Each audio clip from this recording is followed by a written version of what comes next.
Today is the last set of lessons. We're going to first talk about our Publishability Index, which is a checklist to both help you revise your story and to let you know when we're finished. And then we're going to talk a little bit about your writing careers going forward. So we'll begin with a little review. Confident writing. Right? The philosophy here is that writing isn't a struggle. You should always be able to make progress, and making progress without a lot of emotional Sturm und Drang. Making progress is a function of knowing where you're at, knowing where you're headed, what to do in the moment, and knowing when you're done. And today we're going to focus on number 4, knowing when you're done. And it's something that it's very difficult for a lot of people. Right? You're a perfectionist, you don't want to let go of your baby. Alternatively, you just don't know. There's always something you can fix, right? And you don't have the confidence to say, okay, this is ready to send off. So part of what we're doing today is we're talking about the finish condition, right? When your novel is ready to go. It all relates back to coherence. Right? How do you know when your novel's ready to go? When your 100,000 or so words has 5 fully developed elements, they all fit together and synergize, and then plot especially has the right kind of trajectory. A strong beginning, a peak, and an end. Now, the thing I've been pushing is that you can't rely on a paid editor to tell you this, right? For a lot of reasons. They're not great at evaluating a whole novel. They have a tendency to either on the one hand tell you it's great and it's ready, or some of them will just say, nope, we got to keep working on this. Sometimes they'll have a competing vision. And most importantly, because I've yet to see feedback from a developmental editor with just a giant thumbs up, right?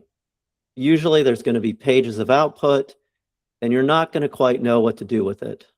Right? And you're especially not going to know how much to do in order to get that giant thumbs up. So what we're talking about today is giving that giant thumbs up to yourself, right? To set a standard for yourself so you can indeed say, this is done.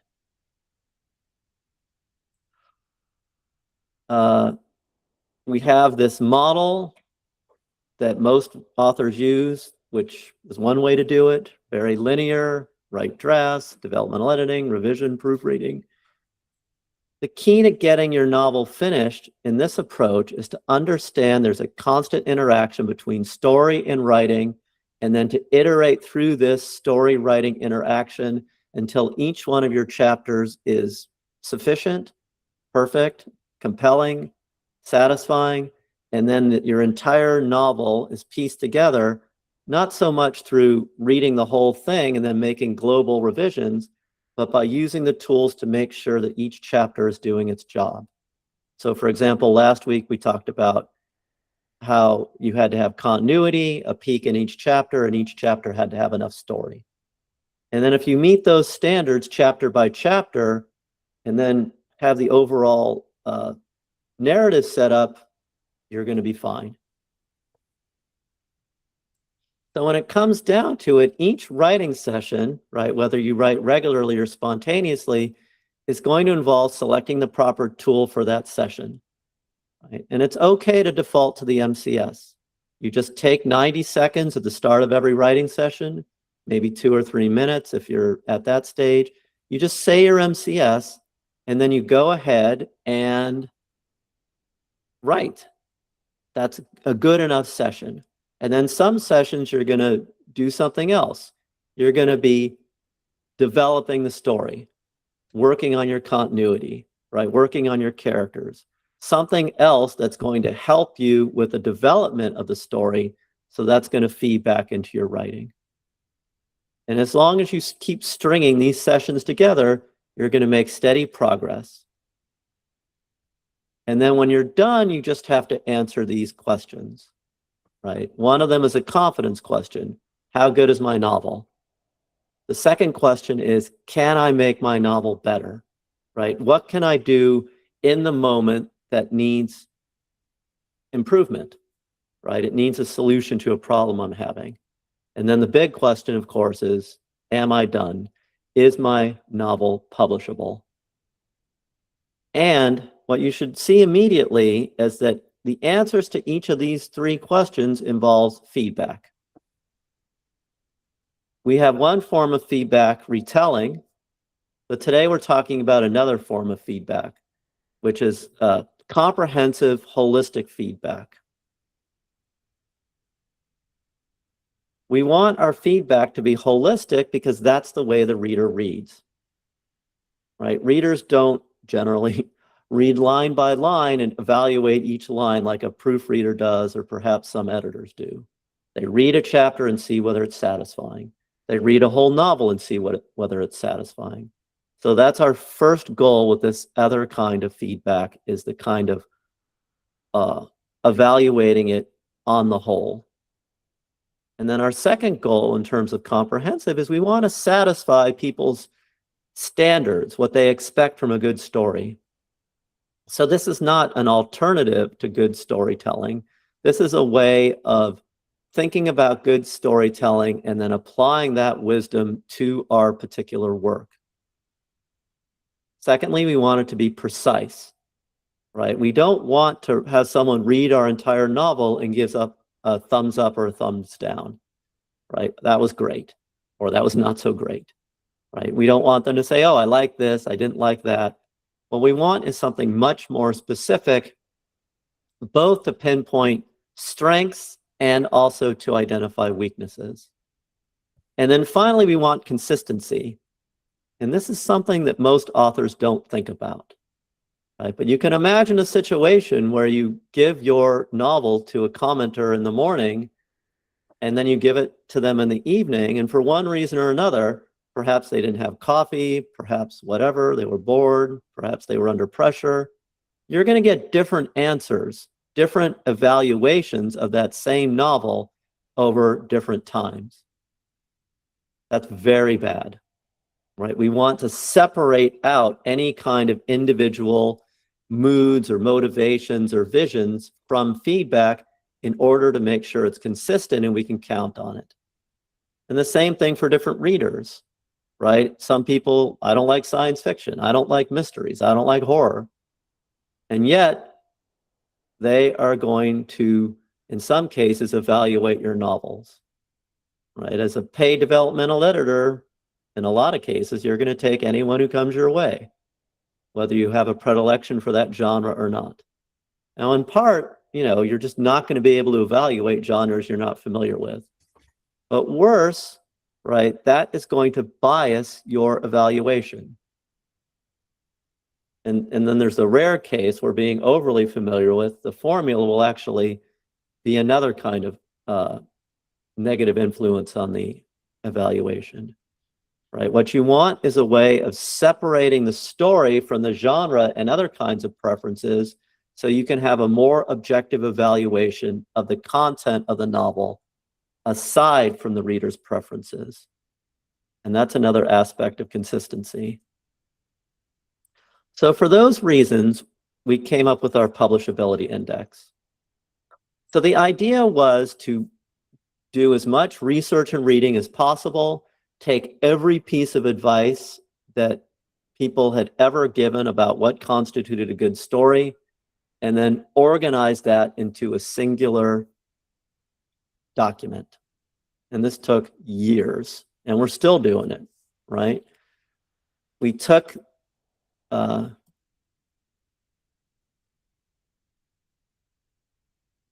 we surveyed the field, right? This is exactly what you're doing is when you're writing a dissertation or any kind of thesis, and then you take that information. The first and most important step was some kind of deconfliction. A lot of writing advice has little contradictory elements in it. And so you have to work through each contradictory piece and try to resolve that contradiction. Most of the time, they're resolvable, right? This applies in this case, that applies in that case. But sometimes they're just polar opposites, maybe 6 to 9% of the time. And you got to make a choice, right? This advice is worth paying attention to, and this advice isn't. So step one in producing the publishability index was to get all this advice in one place and deconflict it. And then the second thing we did was we categorized it, right? 7 story elements, 5 of them traditional, we added 2 more, and then each of those elements was further subdivided into dimensions. So the final publishability index you're about to see has 7 major elements and then 23 dimensions in total. The second thing we did was we took a principle from what's called content analysis, and we set up yes or no standards for each of these dimensions. It's very important, right? We want to ask a yes or no question. Does my novel have this or doesn't it? If it doesn't have it, you have to do something. And if it does have it, great. But by putting it into that kind of choice, it's going to allow you to make a decision that's going to produce a far more accurate evaluation than if you just have some kind of vague mention. Does your novel have well-developed characters is not as accurate as does my backstory feed into the character's actions, right? Can I imagine this character's being? Those kinds of standards are going to be much easier to apply. And then I think the most innovative thing about this is an emphasis it puts on cohesion, right? A lot of people talk about cohesion, but the attempt here is to elevate cohesion to a central element of storytelling with its own dimension so that you can think about cohesion very precisely and then use that to both revise your story and let you know when it's finished. Now, the comparison, if you've ever done any teaching,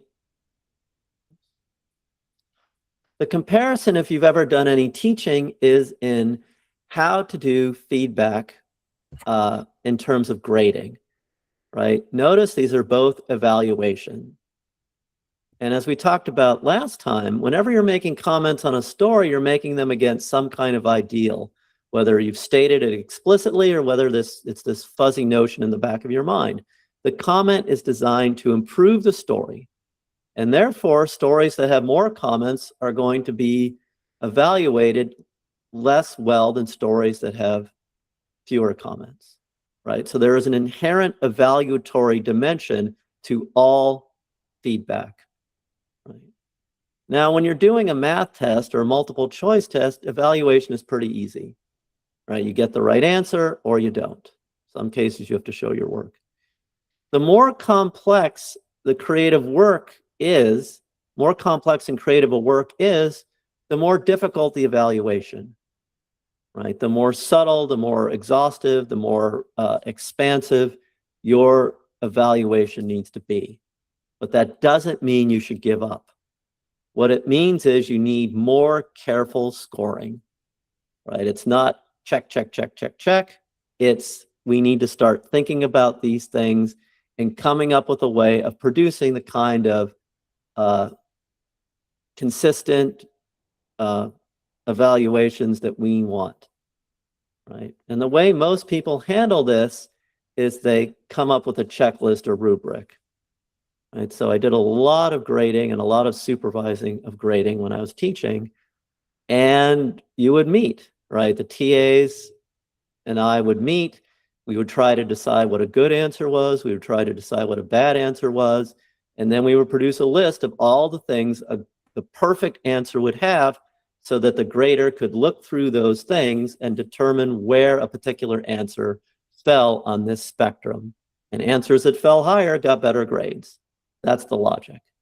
And that's the route to both fairness and consistency. Two sides of the same coin, really. The proof is really in the pudding, right? We offer this to you and suggest you try it. If you try it and it's useful, great. If it's not useful, there's either a problem in the application or a problem in the tool. If there's a problem in the tool, we'll try to fix it. If there's a problem in the application, we'll try to talk about it, right? But overwhelmingly, the people who use this tool have reported it as being helpful to them. And therefore, this effort was worthwhile. Let me show you the tool itself. This is what it looks like. It is at Bardsey.com Stories Pub. It's freely available. This is an interactive version, right? You can see that you can make little checks in the boxes, and then there's a little space for here for you to take notes.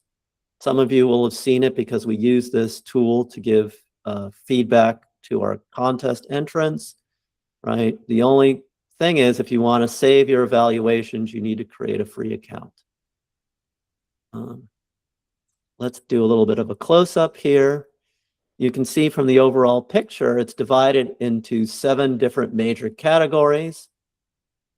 The first 5 are just the elements of a story we've talked about already: character, world, conflict, theme, and plot. And then we added 2 more: language. People love talking about language. You've got to do that if you're a writer. And then secondly, cohesion, which I mentioned already. Each category, each major element was then subdivided into dimensions. You can see there's 3 dimensions of character and world. There's 3 dimensions, 2 dimensions of conflict and theme, plot, 5 dimensions, language, 3 dimensions, and then cohesion gets 5 dimensions. These are subcategories of the overall element. So altogether, there are 23 different categories. And then each one gets a specific criteria, 2 of them, right? A good and a great. And the idea is you're going to look at that dimension and to see whether it counts for good or counts for great. We're going to go through an example in just a moment. So the example here is that the description dimension, the character either has identifiable and plausible actors, human or not. That's the authenticity criteria. And that's either a yes or no question, right? Either the character is authentic or it isn't. And then we have another refined version of that, which is they come to imagined life, which we've talked about with respect to characters, right? Building your simulation so that the reader can access that model and then live with them within the story. Cohesion is its own element here, and the logic is this is really your special sauce, right? This is what separates great, compelling novels from the rest. It is, to use the cliche, more than the sum of its parts, right? And then cohesion itself has 5 dimensions. We don't have time to go into them in detail, but we do in our groups and possibly in future lessons: environment, veracity, integration, dynamics, and resonance. And the idea is these are cross-elemental dimensions, right? So you're thinking about the interplay of different elements to make sure that they synergize. Does my world figure into the plot, etc.? And then the other aspect of this is we're looking for compounding, right? A novel is an investment from the reader. They start with chapter 1, they put time into it, 2, 3 subsequent chapters. You want that investment to grow, right? They are getting increasing returns with every chapter they read. And that is a part of cohesion in these dimensions. Let's talk a little bit about application, right? The idea, again, is to review your work holistically, right? So it's really designed to deal with 1 chapter at a time or 1 novel at a time. And you're going to go through this work, chapter or novel, dimension by dimension. You want to look at the good criteria first, right? Is that present or absent for that dimension? And if you pass the good criteria, you move on to the great criteria. You read that criteria, you answer yes or no. If it's so, then you check the box, right? We're going to be checking boxes as we move down that list and taking notes whenever you need, right? This is a tool for you, and it's designed to promote reflection, thinking about the entire work and then answering these questions. And you can go as fast or as slow as you want. If an idea occurs to you, take notes. Right? You may decide to work on theme on one occasion. You may decide to work on cohesion on another. And then those notes are going to help you make revisions along the line suggested by that particular dimension. Let's give you a more concrete example. One of the character dimensions is backstory. There's a good criteria, which is a past that shapes identity. Remember, in our Bardsey approach, identity comes first, right? And then the backstory should be integrated into that. And either it is or it isn't, right? If you think about all of the characters' backstory, this will allow you to think about what parts of that backstory are relevant and what parts are not relevant. And then you eliminate the relevant parts, or you reshape the character's identity so they're no longer irrelevant. If you do that, you pass, right? It's good. Make notes, right? This part of their backstory is not relevant, okay? I need to do something, right? Does it need to be there, or does it influence the identity in any way? And then you move on to the great criteria, right? You want this history through their identity to drive their actions, right? So this all becomes a nice giant chain. Their identity and their choices and their identity are instantiated and evolving over time due to this backstory. So stepping back, applying the Publishability Index, the more checks you have, the better. Same thing with our contest. The more checks that a given piece has, we know we're doing much better than a piece with fewer checks. So the logic is you work toward having more checks. And you can do it yourself. We recommend that, getting familiar with what a vision of a good story is, a great story. You can do it with your peers, more than acceptable to have a peer go through it with you on your story, right? So long as you use the holistic reflection principle. And you can ask pros to do it, right? One thing that we've been doing lately is comparing the output of paid developmental editors to seeing if they indeed covered all the features that our Publishability Index includes. Some do a better job than others, right? The most important thing you can think about is you can use this both as you write, right, to give an assessment of your drafts in progress, and you can also use it upon completion, right? And you'll notice that if you're doing it as you write, and at some point you get a lot of checks, you'll know you're done. And then when a novel receives sufficient checks, you'll know your novel's ready to publish. So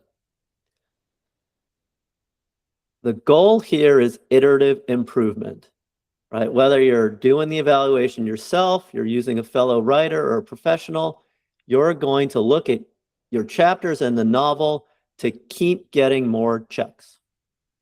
Now, in a way, that's overly simplistic, right? But it is the underlying drive toward producing the satisfying work that is going to pass that publishability threshold. And the key, I believe, here is to repeat until perfection. Writing a novel is not a one and done process. That's the leading reason why a one-shot developmental edit does not help you too much, right? You do you do developmental editing along the way, improving your story and making sure it aligns with your writing so that you can keep iterating through chapters in your novel until it's perfect. That's going to be the most efficient way, and it's going to produce a better product. Now, we use the Publishability Index to identify strengths of a given work and then opportunities, where opportunities is a nice word for things that need revision. It has been thoroughly tested through our contests. We've used it on thousands of chapters. And if you look at the feedback if you look at the feedback our contest feedback gets, it's uniformly thank you, right? We talked about the 2% of the not so happy cases, I think 2 weeks ago, right? But 98% of the comments are very positive. Usually they're thank yous or I need more help, right? Or sometimes it's, wow, I didn't realize my chapter was so far along. I can move on to the next chapter, or I can get ready for publication. The other way we use this is as a vocabulary for thinking about writing, right? We know the elements, now we know the dimensions, and we're going to be able to talk about them. I think you need work on your environment. I think you need work on your description. Each of these 23 dimensions pinpoints a particular aspect of an ideal story. And so that allows you to use that. We use it in our directed writing groups to talk about a given work, right? To talk about its strengths and its opportunities. And again, the pitch is to try it for yourself, right? If you try it, you might like it, right? And if you don't like it, let us know. If you do like it, also let us know, and then we'll help you with next steps. All right, thoughts and questions? Bardsey delivers the tools, guidance, and support you need to produce compelling novels. Our well-researched and thoroughly tested approach includes our minimum complete story, a 90-second exercise that keeps your writing on track while fueling creativity. Bardsey Publishability Index, a 23-dimension checklist that offers attainable goals and provides actionable feedback. And our brand new comprehensive character developer that helps you construct unforgettable characters. Come see for yourself at bardsey.com today. Try our workshop or enter our first chapter contest. Then, when you're ready, Elite Membership delivers writing groups, personal coaching, and a curated community. With Bardsey, your work will captivate everyone, from agents to publishers, and, most importantly, your readers.